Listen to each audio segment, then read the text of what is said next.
நேற்று கலெக்டரும் அதே போல் இங்கே கோவில் துறைப்புலையும் அவங்க ரிட்டு மேல்முறையீடு செய்திருந்தாங்க, ரிட் அப்பீல் தாக்கல் பண்ணியிருந்தாங்க.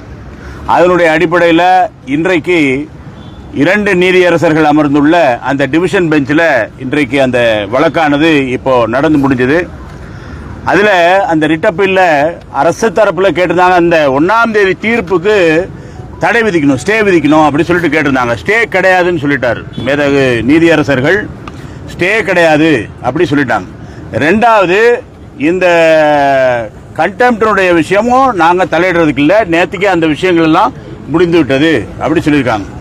3வதாக யாரெல்லாம் இந்த வழக்கில் மேல்முறையீடு செய்ய விரும்புகிறீர்களோ, யாரெல்லாம் மேல்முறையீடு செய்ய விரும்புகிறீங்களோ எல்லாம் மேல்முறையீடு செய்யுங்க. ஒட்டுமொத்தமாக இந்த அனைத்து வழக்குகளையும் சேர்த்து வரக்கூடிய வெள்ளிக்கிழமை இந்த வழக்குகள் சேர்ந்து விசாரிக்கப்படும் அப்படி சொல்லியிருக்காங்க. இதுதான் நிலவரம். அதனால மேற்கொண்டு நீதிமன்றத்தினுடைய அந்த ப்ரொசீடிங்ஸ், அதனுடைய நடைமுறைகளினுடைய அடிப்படையில், இந்த வழக்குகளுடைய விஷயங்களுடைய அடிப்படையில் மேற்கொண்டு திருப்பரங்குன்ற தீபத்தூணில் தீபம் ஏற்றக்கூடிய விஷயங்கள் நடக்கும். இருந்தாலும் கூட தொடர்ச்சியாக நீதியரசர் அதில் சொல்ற போது ஒரு விஷயம் சொன்னார், இந்த அரசியலமைப்பு சட்டத்தை ஒரு கேலி கூத்தாகி கொள்ளக்கூடாது, அது எதுவுமே போயிட்டா சும்மா புக்கு மாதிரி அது ஆயிடக்கூடாது, அந்த மாதிரி விஷயங்களை கொஞ்சம் கவனித்துக் கொள்ள வேண்டும் என்ற ஒரு குறிப்பு கொடுத்திருக்காரு. அங்க வந்திருந்த அனைத்து மூத்த வழக்கறிஞர்கள் மிகப்பெரிய டெல்லியிலிருந்து கூட வந்ததாக சொல்றாங்க. அப்படியாக இருக்கக்கூடிய வழக்கறிஞர்கள் எல்லாம் இருக்கக்கூடிய அந்த இதுல இதை கேலி கூத்தாக்கி வெறும் புத்தகமாக மாத்திரக்கூடாது, அதனுடைய சட்டத்தினுடைய அந்த விழுமியங்களை மதிக்கப்பட வேண்டும், சட்டத்தினுடைய அந்த மேன்மையை மதிக்கப்படணுங்கிற அடிப்படையில் அவர் சொல்லியிருக்கக்கூடிய விஷயம் வரவேற்கத்தக்க விஷயம். இல்ல டிவிஷன் பெஞ்சில் இன்னைக்கு சொன்னாங்க.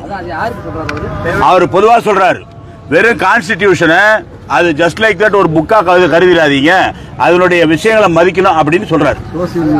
சோசியல் மீடியால தவறான தகவல்கள் பரப்புறாங்க, நீதி அந்த தரப்பட்ட நீதியை விமர்சிக்கிறது, இந்த மாதிரியானது அத்துமீறல் நடக்குது, அது ஒரு அளவுக்கு மேல லெவல் தாண்டி போகுது.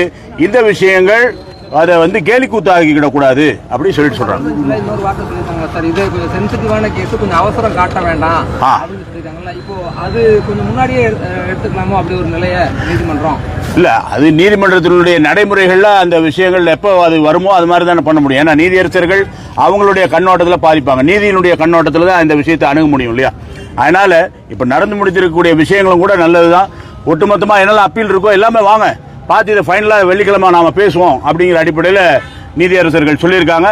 அதனுடைய அந்த விஷயத்திற்கு நம்ம சிறமேற்கொண்டு அதனுடைய விஷயங்கள் என்னங்கிறத நம்ம மேற்கொண்டு பார்ப்போம். வேற குருக்கள் தலைமை அர்ச்சகர்கள்லாம் தமிழ்நாடு முழுக்க ஒரு கருத்தை சொல்றாங்க, கார்த்திகை அன்னைக்கு தீபம் ஏற்றுறதா சரி, அது பிற நாடுகளில் ஏற்றுறது ஆகம விதிக்கு எதிரானதுன்னு. ஆகம விதி ஒவ்வொரு கோவிலுக்கும் ஒரு இல்ல பொதுவாக ஒரு விஷயம் புரிஞ்சு இல்ல எனக்கும் அது ஆகம விதி திருப்பரங்குன்றம் கோவிலுடைய ஆகம விதி என்ன நானும் படிச்சது இல்லை, நீங்களும் படிச்சிருக்க மாட்டீங்க. ஒவ்வொரு இல்ல நாம இப்ப பேசுவோம், ஒவ்வொரு கோவிலுக்குமான ஆகம விதிகள் ஒவ்வொரு மாதிரி இருக்கு. பொதுவாக கார்த்திகைன்னு சொல்லிட்டு சொன்னா கார்த்திகை 1ஆம் தேதியிலிருந்து மாதம் முழுக்க தீபம் ஏத்துறது ஒண்ணு. உதாரணத்துக்கு பரணி தீபம்னு வாங்க, திருவண்ணாமலை அன்னைக்கு ஏத்துறது, 2வது நாளே ஏத்துவாங்க. இப்போ வைணவ சம்பிரதாயத்தை பின்பற்றக்கூடிய 3வது நாள் ஏத்துவாங்க. இப்படி பல வகையான சம்பிரதாயங்கள் இருக்கு. எந்த சம்பிரதாயம் சரியோ அப்படிங்கிறது. ஒரு தரப்பு என்ன நினைச்சிருக்காங்க, எப்படியோ நம்ம நிறுத்திட்டோம், இதுவே சக்சஸ் அப்படின்னு நினைச்சிருக்காங்க. சக்சஸ் யாருங்கிறது முருகப்பெருமான் முடிவு பண்ணுவார், சரிங்களா. அதனால இந்த ஆகம விதி, ஆகமம் இல்லாத விதி இதெல்லாம் பேசுறதுக்காக தான் மேற்கொண்டு அப்பீல் மற்ற விஷயங்கள்லாம் போயிருக்காங்க. நீதிமன்றம் இந்த விஷயத்தில் தலையிட்டு நல்ல முறையாக சென்று கொண்டிருக்கும் போது தேவையில்லாத விமர்சனங்களோ இல்ல வாதங்களோ தேவையில்லைங்கிறது எங்களுடைய கருத்தும் கூட. ஏன்னா நிச்சயமா இங்க இருக்கக்கூடிய ஒவ்வொரு குடிமகனுடைய அடிப்படை கடமை நீதி என்ன சொல்லுதோ அதை கடைபிடிக்க வேண்டியது இல்லையா, அதுதான் நாம சொல்லிட்டு இருக்கோம். அதனால நீதித்துறையுடைய அடிப்படையில் நாம விஷயங்களை மேற்கொள்ளும்.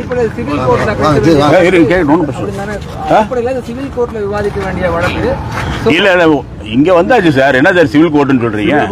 ஹைகோர்ட்டே வந்தாச்சு, இல்ல டிவிஷன் பெஞ்சுக்கு வந்தாச்சு, சுப்ரீம் கோர்ட்டுக்கு போயாச்சு, பாப்போம் என்னன்னு சொல்லிட்டு. ஏற்கனவே பிரிவி கவுன்சில் எல்லாம் போயிருக்குல்ல, வெற்றிவேல் முருகனுக்கு.